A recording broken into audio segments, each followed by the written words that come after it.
প্রিয় শিক্ষার্থী আসসালামু আলাইকুম। Easy learning Ismail sir YouTube চ্যানেলের পক্ষ থেকে সবাইকে স্বাগতম।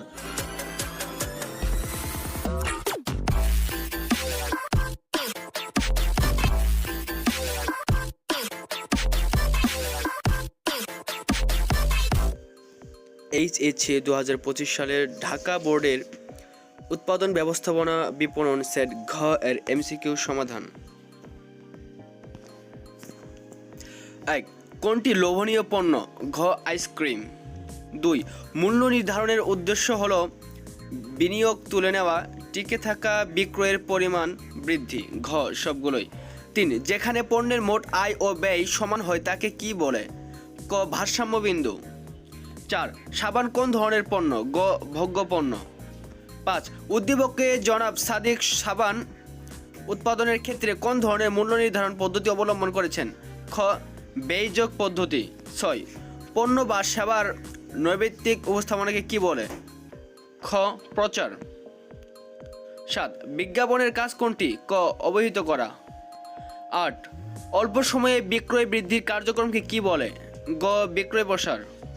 9. নিরক্ষর লোকদের উপযোগী বিজ্ঞাপন মাধ্যম হলো ক রেডিও। 10. ট্রানজিট বিজ্ঞাপন মাধ্যম কোনটি? ক ট্রেন বা মোটর গাড়ি। 11. প্রচার কি? খ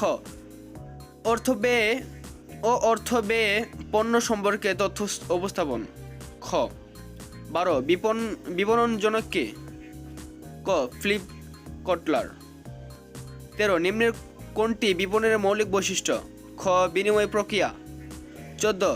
গুদামজাতকরণ কোন ধরনের উপযোগ সৃষ্টি করে? গ সময়গত। 15. কোনো কিছু পাওয়ার আকাঙ্ক্ষা পণ্য ক্রয়ের সামর্থ্য এবং অর্থ ব্যয় করার ইচ্ছাকে কি বলে? ঘ চাহিদা। 16. উদ্দীপকের মিসেস জাহানারার কাজটি বিপণন বৈশিষ্ট্যের কোনটির সঙ্গে মিল রয়েছে? ক গতিশীল প্রক্রিয়া। 17. প্রমা ফ্যাশন হাউজের সফলতার কারণ কোন হলো? ক্রেতাদের সন্তুষ্টি বিধান, যোগাযোগ ব্যবস্থার উন্নয়ন। ক 1 আর 2। 18. উৎপাদন ও ভোগের মধ্যবর্তী সময় পর্যন্ত পণ্যদ্রব্য সংরক্ষণ করার ব্যবস্থাকে কি বলে? গ গুদামজাতকরণ। 19. নিচের কোনটি মোটরীকরণের বৈশিষ্ট্য নয়? ঘ বিক্রয়। 20. এক শ্যাম্পু কোন ধরনের পণ্য? ঘ ভোগ্য। 21. ভোক্তার রুচি, পছন্দ, অভ্যাস, প্রয়োজন ও চাহিদা সম্পর্কে যে তথ্য সংগ্রহ করা হয় তাকে কি বলে?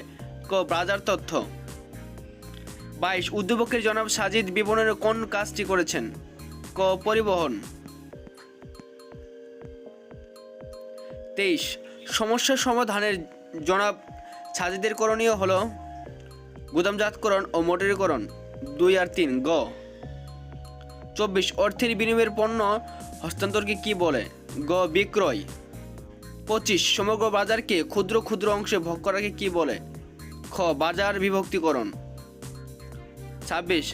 ছাতা কোন ধরনের পণ্য? ক জরুরি। 27. কোনটি প্রসার এর হাতিয়ার নয়? খ তালিকা মূল্য। 28. উদ্যোগের প্রতিষ্ঠানটি কোন বাজারের পণ্য বিক্রি করে?